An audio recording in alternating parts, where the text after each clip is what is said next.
Hello students, good morning. Myself Dr. D.K. Sinha with new topic, and my today's topic is replication of DNA. In previous video, पिछले video में बताया गया था semi conservative method of replication के बारे में. According to semi conservative mode of replication in daughter DNA, one strand is of parental DNA and one is newly formed DNA. Okay. Replication is a complex and multi-step process that completes in many stages with the help of different enzymes, binding proteins, protein factors and metals ion. Metals ion acts as cofactor. Okay.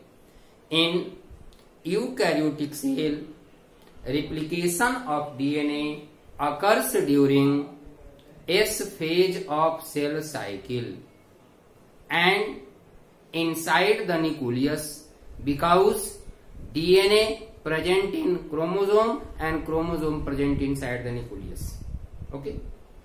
In replication of DNA, there are several enzymes participate, such as DNA dependent DNA polymerase, ligase, gyrase, topoisomerase, etc.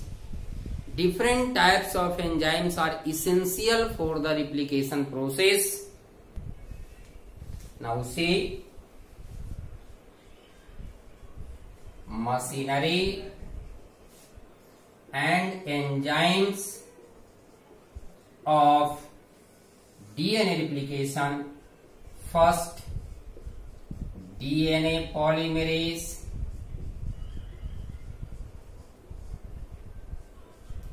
ligase, topoisomerase, gyrase, etc. These are the different enzymes essential for replication of DNA. Okay, in which first DNA polymerase. DNA dependent DNA polymerase is the main enzyme that is essential for DNA replication. DNA dependent DNA polymerase enzyme is main enzyme. Main enzyme which takes part in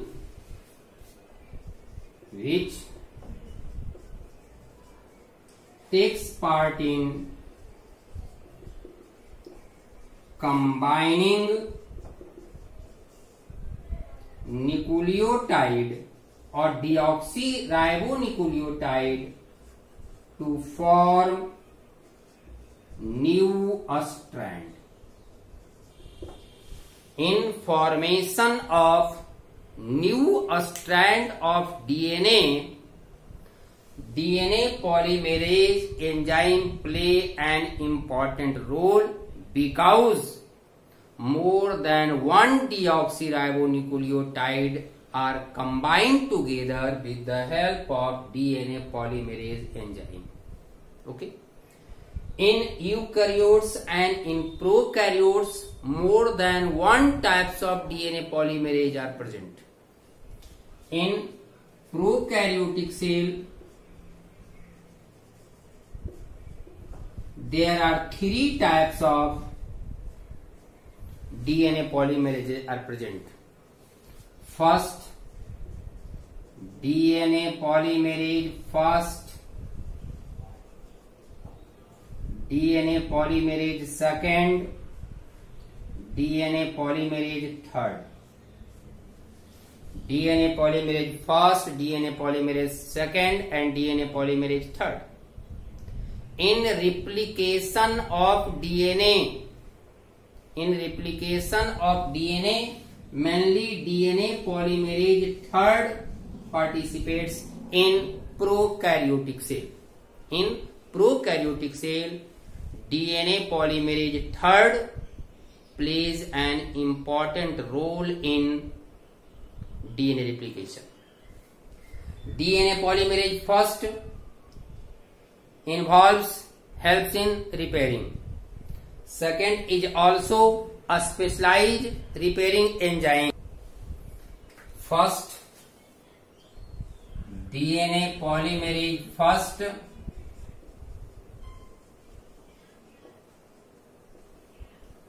function, it helps in proofreading and repair. Second, a specialized repair enzyme, while third, replication, participates in replication activity. Okay. And in eukaryotic cell, total 5 types of DNA polymerase are present. DNA polymerase alpha, DNA polymerase beta, gamma, delta, and epsilon. There are 5 types of DNA polymerase present in eukaryotic cell. In eukaryotic cell, 5 types. Eukaryotes,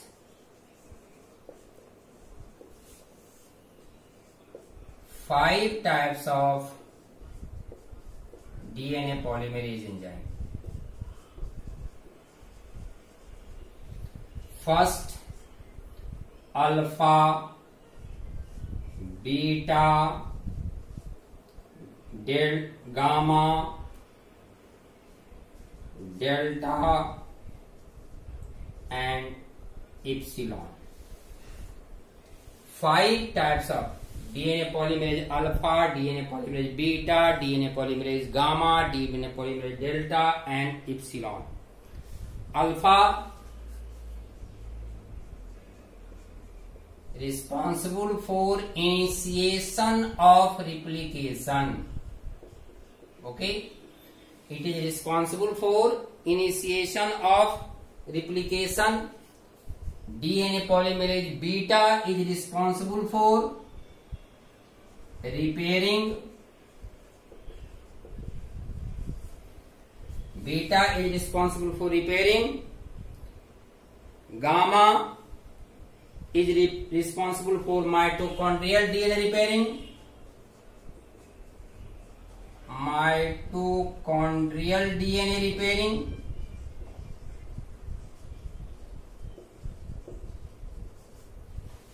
Delta is responsible for replication activity.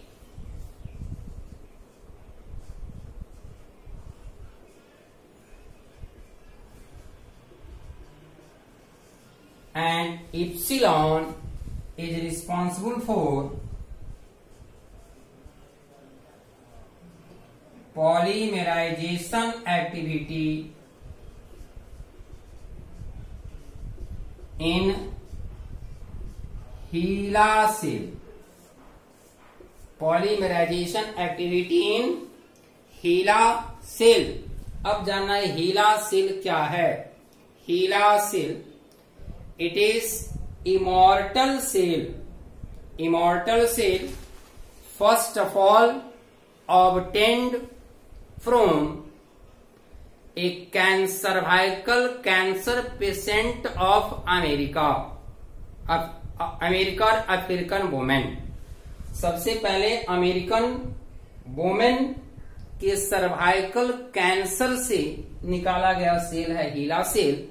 HeLa यह जो नाम दिया गया है उस women के नाम के आधार पर दिया गया है. And HeLa cell is an immortal cell that continuously multiply or divide. So epsilon, DNA polymerase epsilon is responsible for the polymerization activity in HeLa cell. Second enzyme is ligase enzyme, or also called DNA ligase enzyme, discovered by Khurana. And ligase enzyme is responsible for the attachment of DNA fragments. Okay, it attaches the DNA fragments. Okay, and next is topoisomerase, gyrase. These enzymes are responsible for unwinding or uncoiling of DNA. और भी enzyme है in unbinding and uncoiling. Helicase enzyme also participates. So these are the different enzymes participates in replication of DNA. Okay. Now see mechanism of replication. You know replication is multi-stepped process, completes in more than steps, and different stages of replication are: first, origin of replication, activation of deoxyribonucleotide, exposure of parental DNA strand, formation of RNA primer, base pairing, formation of new strand, and proofreading. These are the different stages of DNA replication. Okay. First, origin of replication. Replication begins, starts from a special site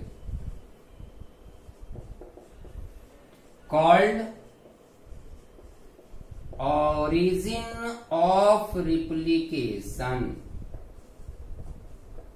also called ORI, ORI, or origin of replication. Okay. In prokaryotes,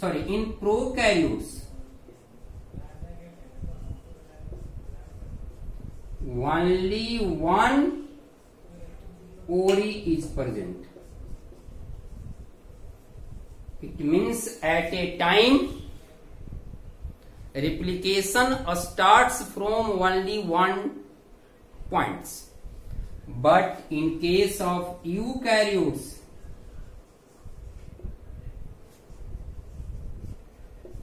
number of ORI present. Okay, and from ORI replication starts in both direction.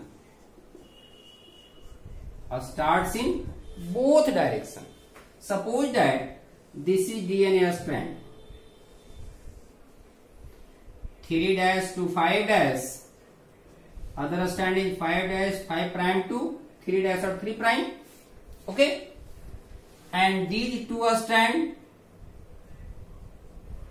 are interconnected by hydrogen bond formed between nitrogenous base. Okay, suppose that in this point ORI is present.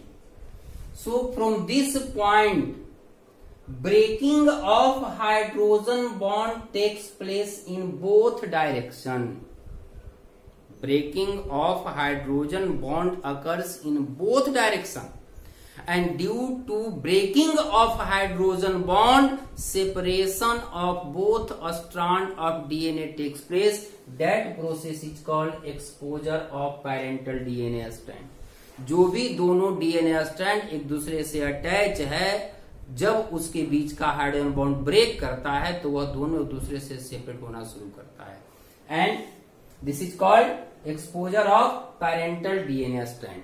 Okay, अब देखिए अगर यहां से bond इस direction में हम break करें, result क्या होगा?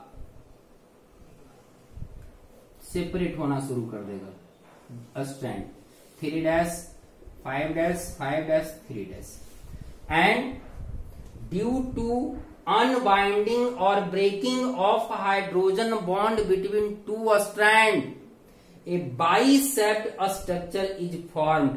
That bisept structure is called replication fork. उसका नाम क्या देंगे? replication fork. ओके, आगे देखें। This is the first stage of replication. Second stage is activation of deoxyribonucleotide in nucleoplasm. Numerous nucleotides are present in free form or in inactive form. Inactive form means in the form of monophosphate. Nucleotide, DNA का nucleotide आप जानते हैं। In DNA 4 types of nucleotides are present. Deoxyriboadenosine monophosphate, deoxyriboguanosine monophosphate, deoxyribocytidine monophosphate, and deoxyribothiamidine monophosphate. These are the 4 types of nucleotides present in DNA, also present in nucleoplasm in free form. And replication occurs with the help of these free nucleotide present in nucleoplasm. And first of all, inactive deoxyribonucleotide gets converted into active deoxyribonucleotide. So next process is activation of deoxyribonucleotide. अब एक चीज यहां याद रखना है, पहला stage में बताया ओरी, सेकेंड स्टेज बता रहा हूं एक्टिवेशन। यह दोनों पैरेलल प्रोसेस है। सेल के अंदर, न्यूक्लियस के अंदर क्रोमोसोम में ओरी का इनिशिएशन हुआ, मीन्स वहां से हाइड्रोजन बॉन्ड टूटना शुरू किया, और ठीक उसी समय न्यूक्लियोप्लाज्म में क्या हो रहा है? Activation of nucleotides. Okay,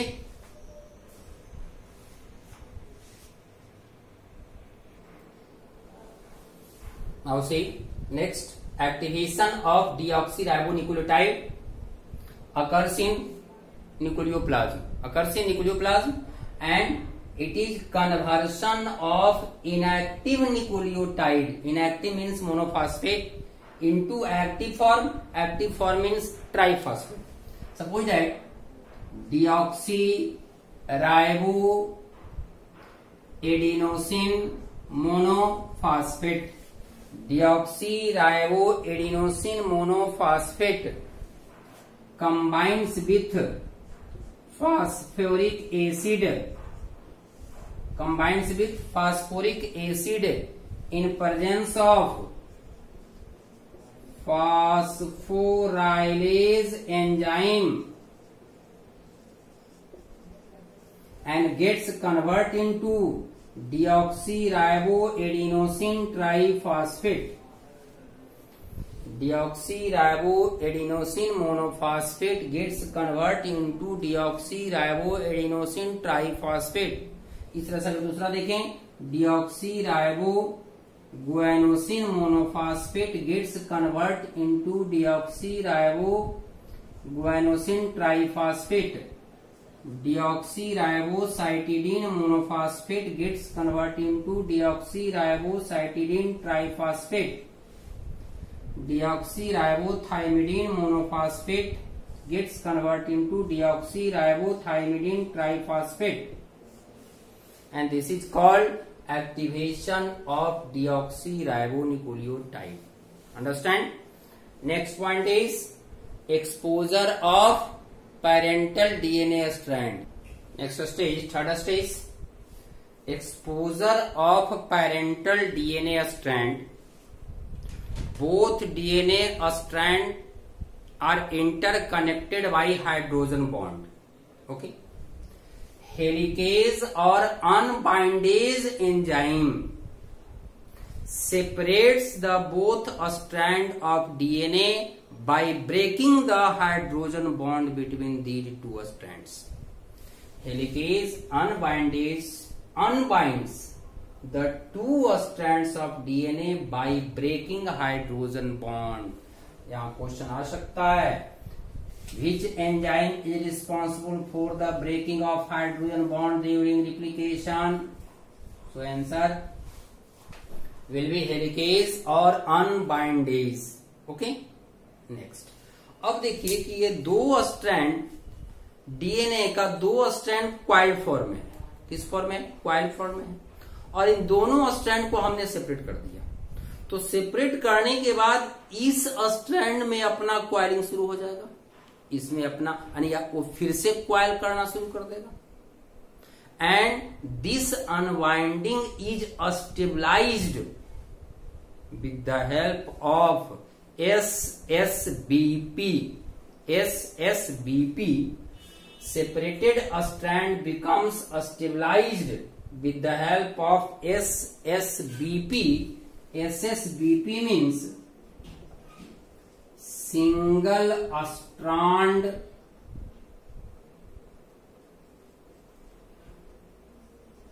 binding proteins. It means जब दोनों स्ट्रैंड अलग होता है तो इस स्ट्रैंड का फिर से क्वाइलिंग नहीं हो, इसके साथ जुड़ गया SSBP, single strand binding protein, and protects the separated strand to coil. ये फिर से क्वाइल ना हो, इसमें इसका रोल है SSBP का। Okay, and last, unbinding creates tension which is replaced by topoisomerase.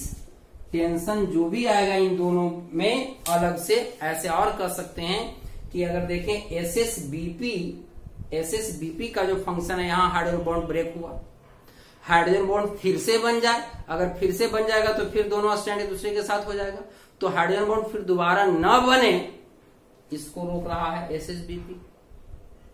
ठीक है, और जो फिर से एक एंड में क्वाइलिंग अगर होता है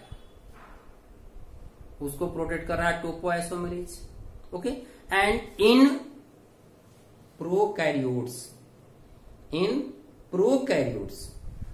topoisomerase is also called gyrase. In prokaryotes topoisomerase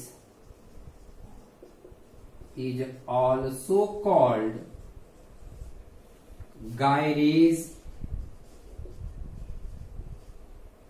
that acts as helicase and topoisomerase both. Helicase and topoisomerase both. It means in prokaryotes only one enzyme, that is gyrase enzyme, is responsible for unbinding, unzipping, uncoiling of DNA strand. Okay, and unzipping, unbinding creates a bi-shaped configuration that is called replication fork. Okay, unzipping or unbinding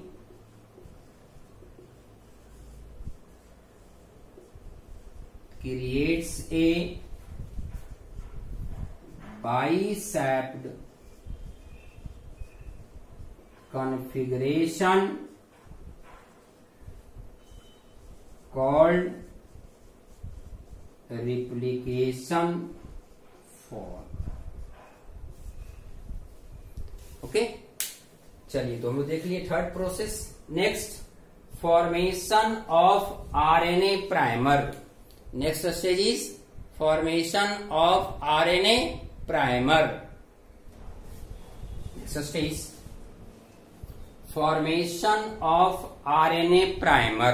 Okay, generally due to unzipping or unwinding a bi-shaped structure or replication fork is formed, and you know each DNA strand in opposite direction, anti-parallel nature.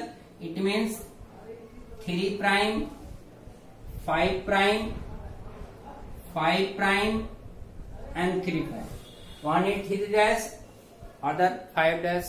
इधर 5 है, इधर क्या होगा 3 होगा. अब देखिए, at the free end of one strand and fork end of second strand, a small RNA is synthesized. At free 3 prime end, तो इधर एक 5 हो गया, इधर 3 हो गया, यानी हम कह सकते हैं कि इस स्ट्रैंड के इस एंड पर this like. Okay, at the free 3 dash end of one strand and fork end, it means this side.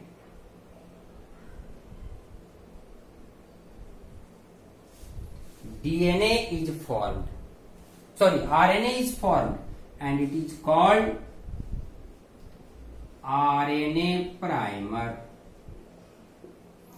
RNA primer is 4 to 12 nucleotide structure. RNA primer is 4 to 12 nucleotide structure. 4 से लेकर 12 nucleotide का बना हो सकता है. And this RNA primer provides 3 OH group to join DNA nucleotide. The synthesized RNA is called RNA primer, and formation of RNA primer also occurs with the help of an enzyme.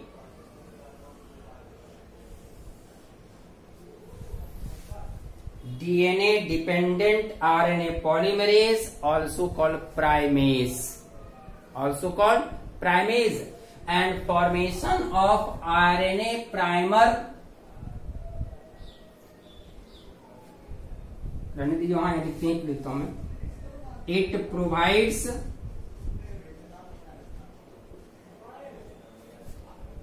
three OH group for joining the DNA nucleotide. Nucleotide को join होने के लिए suitable place provide करता है RNA primer. So this stage process is called formation of RNA primer. Okay, और next is base pairing. Next stage is base pairing. According to complementary base pairing at each strand, nucleotide is also attached with RNA primer in this way.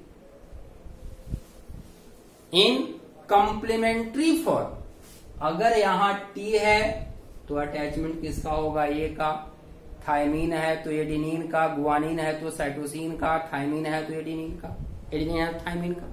It means according to complementary base pairing, attachment of nucleotides और activated nucleotides, जिसको कि पहले हमने active कर चुका था, activated nucleotides are attached with RNA primer and that process is called base pairing. Okay, आगे देखते हैं.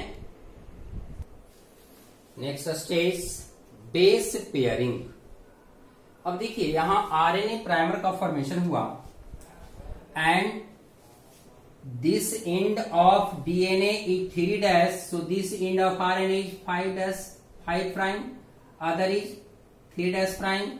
इधर देखें इसका 5 है तो ये क्या हो जाएगा 3 प्राइम, इधर हो जाएगा 5 प्राइम। ओके, यानी उसका अपोजिट एंड होता है। ध्यान दीजिए, two separated DNA strand now acts as a template. Template का मतलब साचा, साचा मतलब फॉर्म, यानी अगर उस साचा में कुछ हम बनाते हैं तो उसका जो स्ट्रक्चर होगा इसका अपोजिट होगा। जैसा कि आप देखते होंगे ईंट वगैरह में कुछ नाम लिखा होता है तो उसका जो टेम्पलेट है उसमें उल्टा नाम लिखा होगा तो ईंट पर आकर के वो सही हुआ, यानी वो जस्ट अपोजिट कॉम्प्लीमेंट्री का काम कर रहा है। वही है यहाँ है, two separated DNA strand now function as template and bases of parental strand. जितना भी है सबके साथ कुछ न कुछ बेस है, एक बेस इधर आया एक बेस इधर गया अलग हुआ तो bases of parental strand attracts complementary activated nucleotide that was is present in nucleoplasm, जो कि हम पहले सेकेंड स्टेज में देख चुके थे। एक्टिवेशन ऑफ डीऑक्सीराइबोन्यूक्लियोटाइड मोनोफॉस्फेट से ट्राईफॉस्फेट में कन्वर्ट हुआ था और वह ट्राईफॉस्फेट वाला न्यूक्लियोटाइड अब इससे आकर के अटैच होना शुरू कर देगा।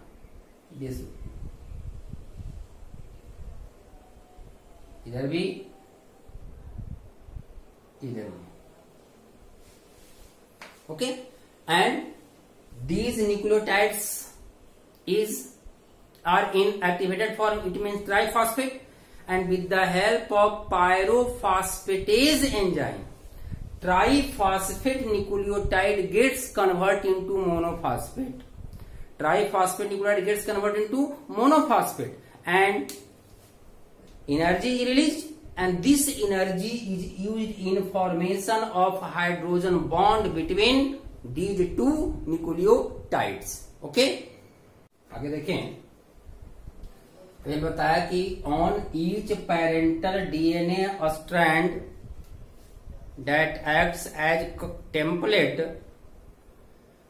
Activated nucleotide attaches in complementary form. It means अगर यहाँ टी है तो यहाँ ए अटैच होगा, सी है तो जी अटैच होगा, जी है तो सी अटैच होगा। एंड अटैच्ड पॉलीन्यूक्लियोटाइड और attached nucleotide, not polynucleotide, attached nucleotide is in active form, it means in triphosphate form, okay, and that triphosphate form enzyme pyrophosphatase removes two phosphates from activated nucleotide and change them into monophosphate।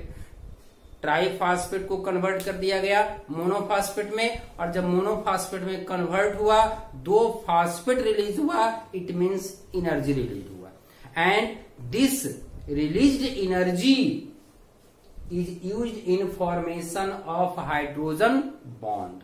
Okay, अब हम लोग next देखेंगे formation of new strand. Next stage is formation of new strand. अब ध्यान दीजिएगा sir, formation of new strand always occurs in 5 prime to 3 prime direction।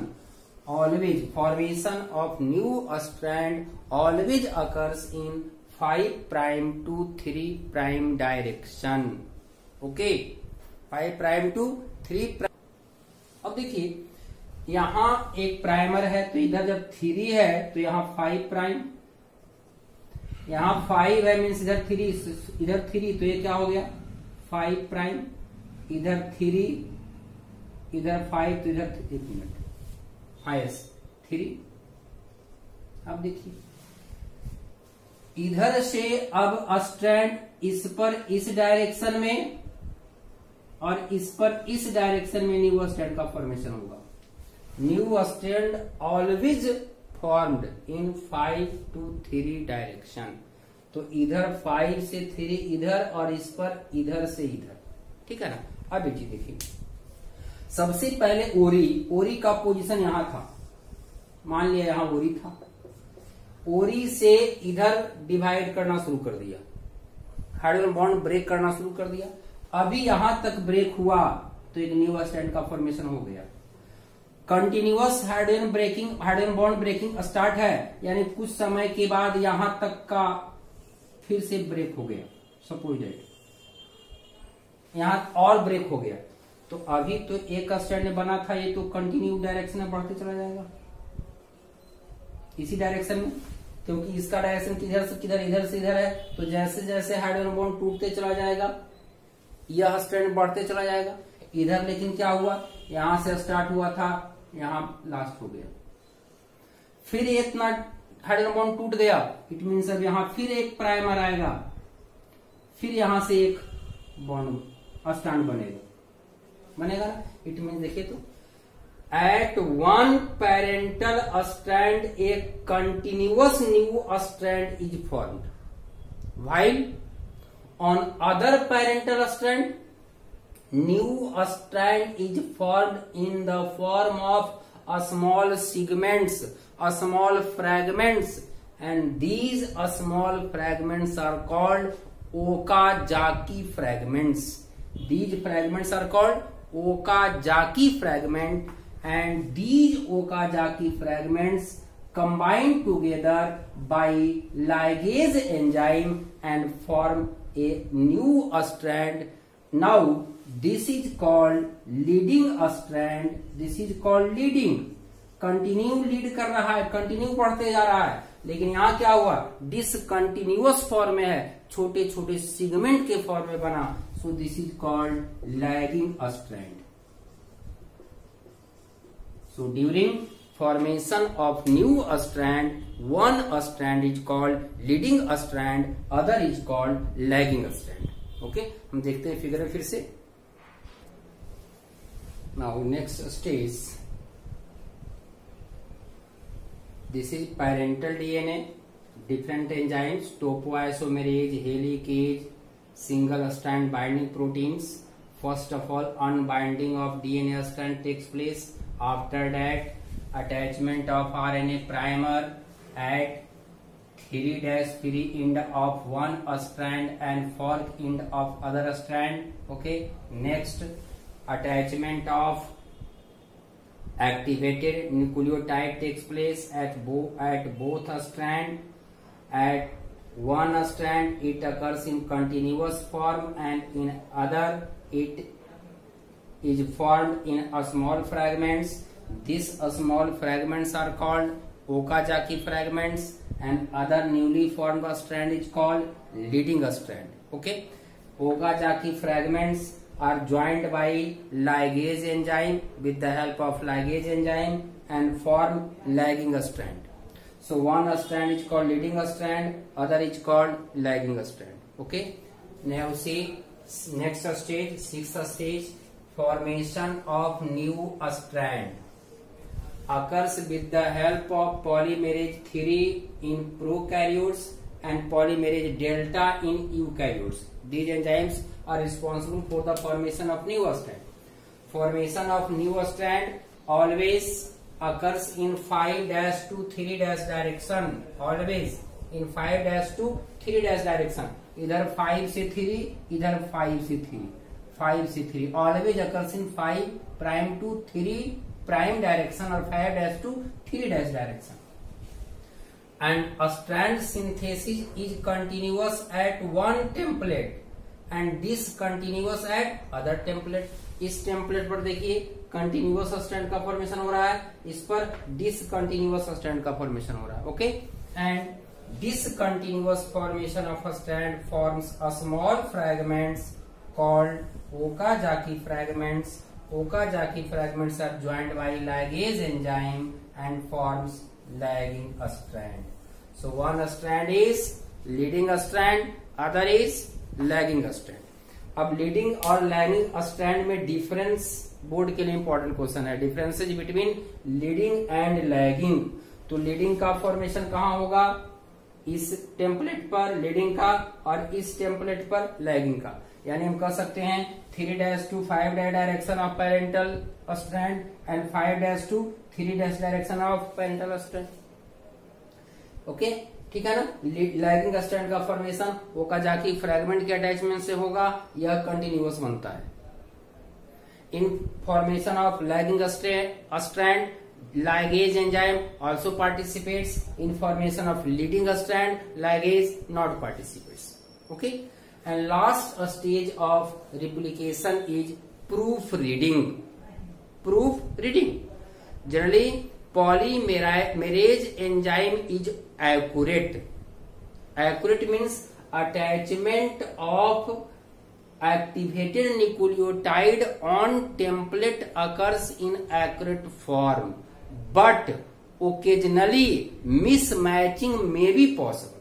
ऐसे तो accurate है, संभावना कम है कि कोई दूसरा अटैचमेंट हो जाए, लेकिन कभी कभी मिसमैचिंग होता है। Because DNA polymerase enzyme not differentiate between thymine and uracil. वह थायमीन और यूरेसिल को डिफरेंशिएट नहीं कर सकता है, तो थायमीन के जगह पर यूरेसिल का अटैचमेंट पॉसिबल है। थायमीन के जगह पर यूरेसिल का अटैचमेंट पॉसिबल है, और उसी मिसमैच्ड को सही करने के लिए जो नेक्स्ट स्टेज है वह है प्रूफ रीडिंग। ओके,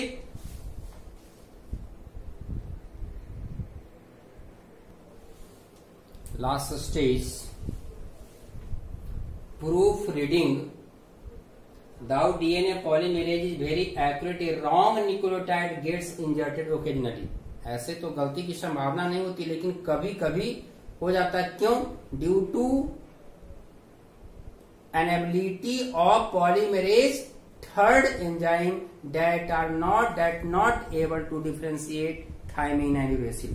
थर्ड जो है वह थायमीन और यूरेसिल को अलग नहीं, polymerase third is unable to differentiate thymine and uracil, इसको डिफरेंशिएट नहीं कर सकता है। रिजल्ट क्या होता है? कभी कभी थायमीन के जगह पर यूरेसिल अटैच हो जाता है। Mismatched nucleotide is replaced by correct nucleotide with the help of polymerase second in prokaryotes and beta polymerase in eukaryotes. Okay, इस तरह से एक डीएनए स्ट्रैंड से दो डीएनए स्ट्रैंड का फॉर्मेशन हो गया, और यहाँ फॉलो कर रहा है semi conservative mode. One is parental DNA and other is newly formed DNA. Okay.